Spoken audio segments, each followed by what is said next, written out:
Beneath the routine surface of Oshawa, Ontario, a seemingly ordinary plumber's call to tackle a clogged drain revealed a sinister mystery. Communications. I'm a plumber and I'm on site for a job, and we're snaking a drain, and we've been pulling back. We probably pulled back about 10 pounds, 15 pounds of it looks like flesh type of stuff, meat, and we don't know what it is. Little did the plumber know that a routine clog would open the door to a chilling saga that would grip the entire town. As the details emerged, a bizarre reality unfolded: perverted sex acts ending the lives of two innocent teenagers, Rory Hache and Candace Fitzpatrick. This is the story of Rory Hache. On July 9, 1999, a spark ignited in the small suburb of Oshawa, Ontario, as Rory Hache entered the world. She danced through life along the shores of Lake Ontario, where the waves echoed her vibrant spirit. She had a knack for rap beats. She loved assisting the elderly and embracing furry friends. Rory's generosity was a legend. She was known for happily sharing her lunch with her friends in school. In the cadet uniform, Rory shone even brighter. A brainiac by day and a cadet by choice, she received the Cadet of the Year title not once, but twice, proving that intelligence and charisma were woven into her very fabric.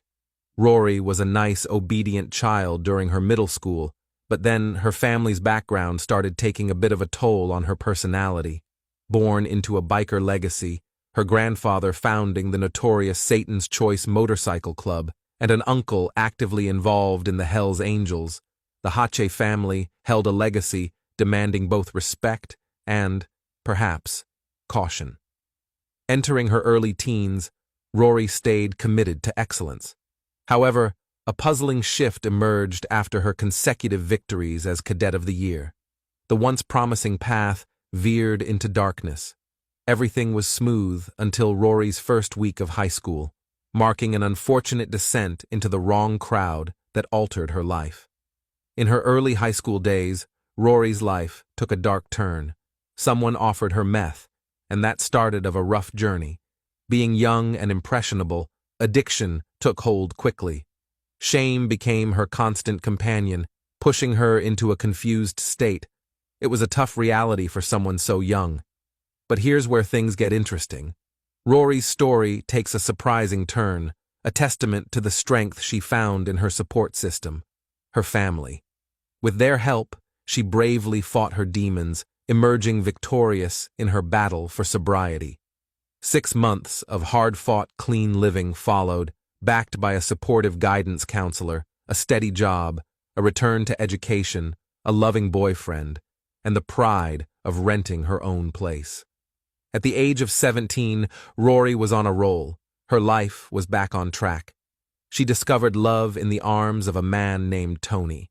However, as fate would have it, tragedy struck in August 2017. Rory found herself in the hospital, nursing injuries sustained from an accidental house fire. It was during this vulnerable time that Rory, on August 29, 2017, mysteriously vanished from the waiting room. In the quiet hospital halls, Rory, with her friend and mom, went to see a doctor. But her mom and friend had to leave her alone in the waiting room. The place felt empty after they left, and suddenly, Rory decided to change her plan. Out of the blue, she got up, walked out of the hospital, and the cameras caught her, a lone figure with her destination known only to her. Sadly, that was the last time we saw Rory Hache. As days rolled by, Rory's absence started drawing attention. Folks from her community center and her guidance counselor noticed her absence. Their efforts to get in touch hit a dead end, pushing the guidance counselor to bring the concern to her family's attention. Initially, the family dismissed it, assuming it was merely a routine hangout with friends, but when her mother couldn't reach her, she raised a full-blown alarm. Everyone in her circle knew she was missing, and everyone was looking for her. But few were skeptical. They believed Rory ran away, but they didn't know what her mother knew. Rory, in a vulnerable conversation, shared a suspicion with her mom. She thought she might be pregnant. Her mother helped her get a pregnancy test. Rory took the test, and the results confirmed her intuition. She was indeed pregnant. Undeterred by the news, Rory found a newfound determination. If anything, it ignited a spark in her. She embraced the challenge of becoming a mother at 17. Surprisingly, her mother became her ally, providing unwavering support in the face of this unexpected turn of events. Even though the identity of the father lingered as a mystery, Rory was said to have a strong, healthy relationship with her boyfriend, Tony, at the time, making him a potential candidate. The prospect of impending motherhood filled her with genuine excitement. In the middle of her personal struggles, Rory found a silver lining, a reason to forge ahead with her plans for a brighter future. As the days passed, Rory's excitement for her unborn child blended with her eagerness for the promising future she had envisioned. The positive pregnancy test became a symbol of hope, a beacon in life's uncertainties. That's why her mother knew Rory won't run away like this. Something was wrong.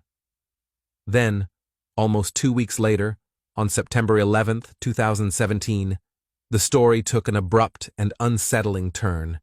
In the calm Oshawa Harbor, an 11-year-old boy and his grandfather, busy fishing, stumbled upon an unsettling sight.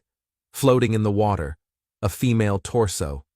As they approached closer to verify their nightmare, the gravity of the situation became undeniable. Their peaceful day at the harbor fishing turned into a crime scene. Homicide detective Darren Short was called to the scene. When Detective Darren Short arrived at the scene, the officers had already cordoned off the area. As he approached the pier, his gaze fell upon the torso, neatly placed on the pier, tangled in a fishing net. It was evident that the body had been deliberately dismembered. This, certainly, was a homicide case. The clean dismemberment raised unsettling questions. Killer have a medical background, or perhaps be a hunter or a butcher. These were the theories. Detective Darren took charge and initiated the task of sorting through missing persons reports. Armed with the identifying factors from the torso, such as gender and tattoos, he meticulously eliminated names from the list. In this process of elimination, a handful of names remained, and among them was Rory Hache. But the gap between her actual disappearance and the discovery of the torso stretched almost 2 weeks. Was it really Rory? No one was sure. 2 days after the discovery of the torso, questions emerged about Rory's possible pregnancy. However, it was too early to distinguish any signs from the torso. The absence of the pelvis further complicated the identification process. 2 agonizing months passed before Rory's family provided her DNA for comparison, confirming on November 10, 2017, that the torso belonged to Rory Hache. The following month was challenging for Detective Short. Rory's heartbroken family was demanding answers, but with no leads to chase, he found himself at a dead end. Then, a breakthrough came on December 29, 2017. A plumber, responding to a call by a young couple about clogged pipes in their upstairs rental house near downtown Oshawa, stumbled upon something. The drain pipes were clogged, and the root of the pipes led to the basement suite, occupied by an overweight middle-aged man named Adam Strong, who had been renting the space for over a decade. As he descended into the basement, the plumber was met with an overpowering stench and a cluttered, garbage-filled environment, a hoarder's haven. He navigated through the filth, making his way to the bathroom, only to find the toilet missing. How could someone live without a toilet? To top it all off, Adam Strong's peculiar behavior, closely hovering over the plumber, added an unsettling layer to the whole situation. As the plumber worked on unclogging the kitchen sink, he pulled out something unlike anything he had seen before. A stringy, flesh-like substance with pieces of hair. The plumber, uneasy and sensing the potential horror, continued his work. After toiling away for 3 or 4 nauseating hours, the plumber found himself staring at nearly 15 pounds of the ghastly, flesh-like substance. Overwhelmed and deeply disturbed, he reached a breaking point. realizing that this was beyond the scope of his job. He stepped outside and discreetly called his boss, grappling with the decision to call the authorities. His boss left no room for hesitation. "Call 911 right now," came the firm instruction, prompting the plumber to make this call. Communications. I'm a plumber and I'm on site for a job, and we got we're snaking a drain, and we've been pulling back. We probably pulled back about 10 pounds, 15 pounds of it looks like flesh type of stuff, meat, and we don't know what it is. The word meat hung in the air, sending shivers down the plumber's spine. The disturbing possibility that the grisly substance he had spent hours handling might be human. A surge of fear gripped him as he realized that he could have easily become the next victim, unknowingly spending hours in the house of someone harboring such horrors. As the police arrived, the plumber hesitantly presented the plastic bags containing the nightmarish discovery. Armed with this gross evidence, they descended upon Adam Strong's basement suite, knocking on his door. When confronted, the officer directly asked about what Adam had been flushing down the toilet that he shouldn't have. In response, Adam, according to the officer, lowered his head and confessed. The officer, acutely aware that this confession needs to be permissible in court, read Adam his Miranda rights. Emphasizing the right to legal counsel and articulating the potential consequences of anything Adam uttered from that point onward, the weighty silence hung in the air. It was in this tense atmosphere that Adam finally chose to respond. Upon searching Adam's suite, a chilling scene awaited investigators. In his bedroom, nestled within a deep freezer box, multiple plastic bags were revealed. However, the most horrifying discovery was the body, possibly belonging to none other than Rory Hashe. Rory was identified through the heartbreaking discovery of her tattoo, an unforgettable alive mark. As investigators delved into the search of Adam's suite, unsettling items emerged, each adding layers to the horror. A menacing hunting knife, prominently displayed in a photo on Adam's social media, hinted at his disturbing fascination. And the discovery of an autopsy table positioned behind his couch elevated the horror to unimaginable levels.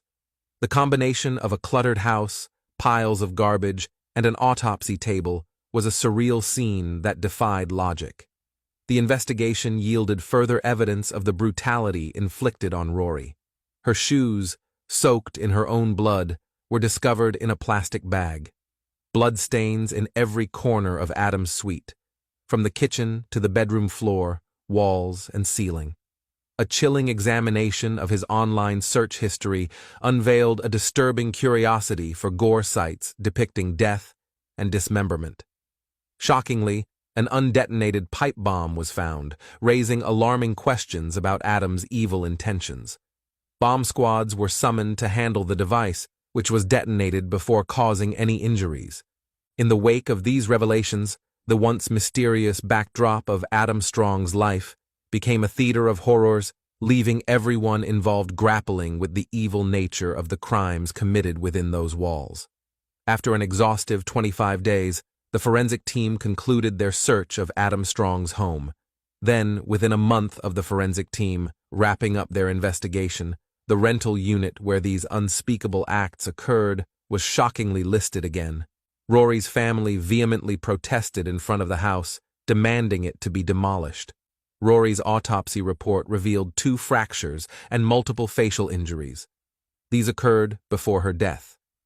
The forensic pathologist described it as methodically dismembered, likely what the plumber found flushed down the toilet. The cause of death couldn't be determined due to her body's state. Now, who exactly is Adam Strong? His troubled childhood paints a dark picture, one where he claims his crimes on his parents. He confessed to having characteristics similar to a serial killer. From a very young age, Adam had an insatiable desire to torture and kill animals. At 46, Adam made a living working at a gas station, but behind the mundane facade, he left behind a chilling trail of violence, raising a haunting question. What could propel a person to commit such unspeakable horrors?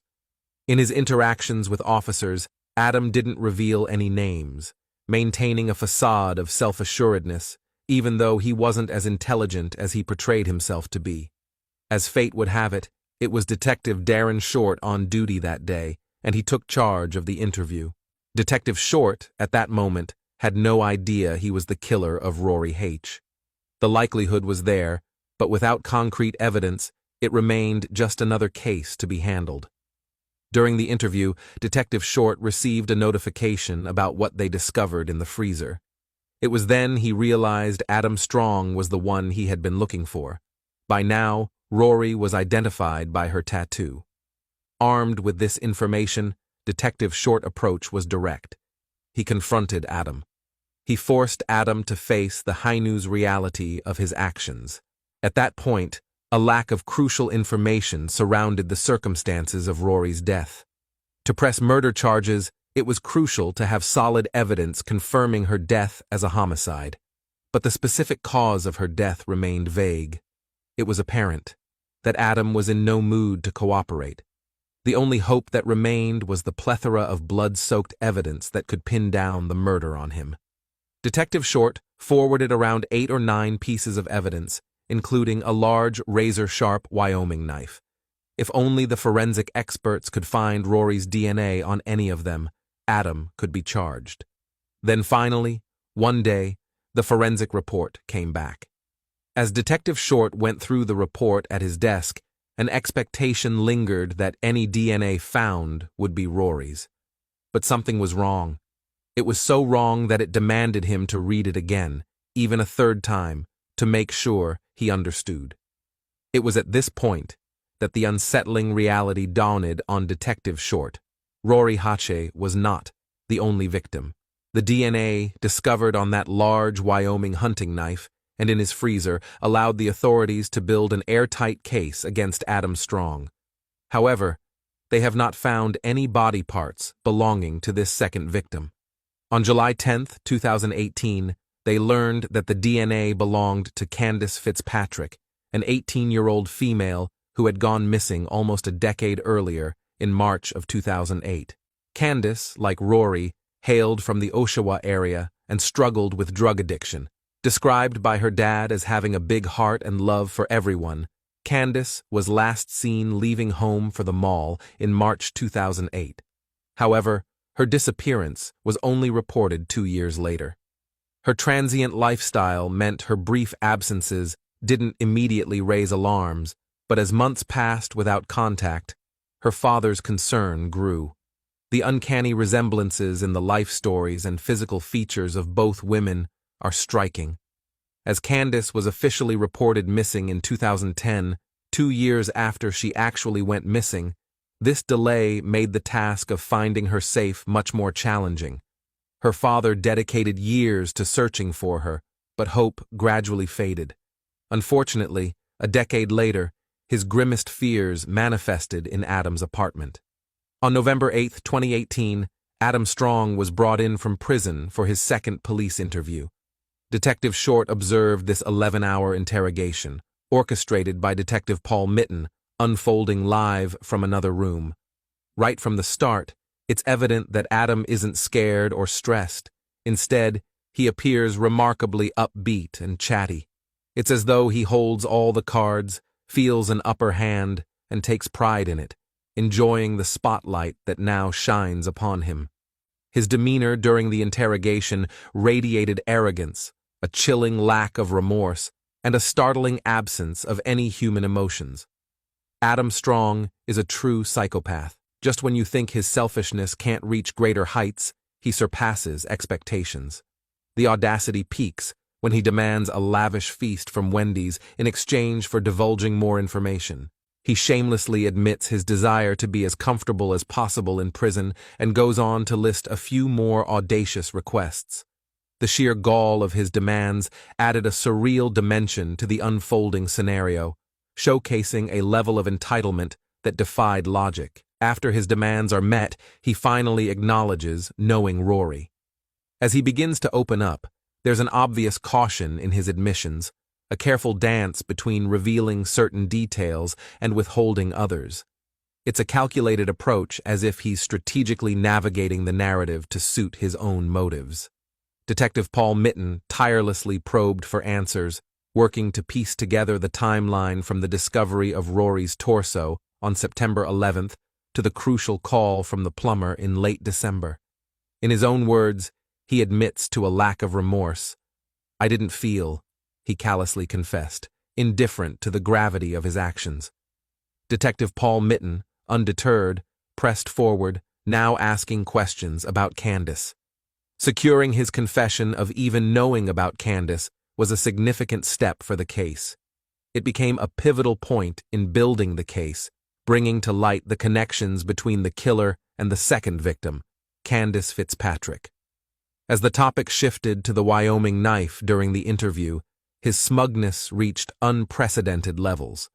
The mere mention of this crucial piece of evidence seemed to fuel his arrogance, creating an atmosphere charged with unsettling self-satisfaction. His unwavering smugness prompted the detective to extract information about the Wyoming knife, its location, purpose, and the actions that could have spared him from that particular charge. His confession played a pivotal role in Candace's trial outcome. In a surprising admission, he agreed that if only had he boiled the knife, that alone would have eliminated the DNA evidence, showcasing his prowess to destroy evidence. When Detective Mitten confronted Adam about Rory possibly being pregnant, he callously rejected it, hinting towards the intimate knowledge he possessed about her dissection of internal organs. Even though she tested positive, he arrogantly claimed she wasn't pregnant, saying she was definitely not pregnant. All he was but an ignorant imbecile knowing nothing about early pregnancy. Adam eventually admitted that he dismembered Rory on Christmas when he knew his upstairs neighbors were away. As for how he met Rory and Candace, it seems like a crime of opportunity. The proximity of the health center, where Rory was last seen, and Adam's house suggests he may have come across them in the nearby Memorial Park. Both Rory and Candace frequently went to the park. Perhaps he enticed them with money or other offers, which led them back to his place. 2 years later, we find ourselves at the trial, but despite Adam's clear admission to dismembering his victims, he surprisingly pled not guilty to the 2 counts of first-degree murder. His defense attorney floated the theory that the girls may have overdosed, and Adam panicked. However, Rory's head injuries told a different story.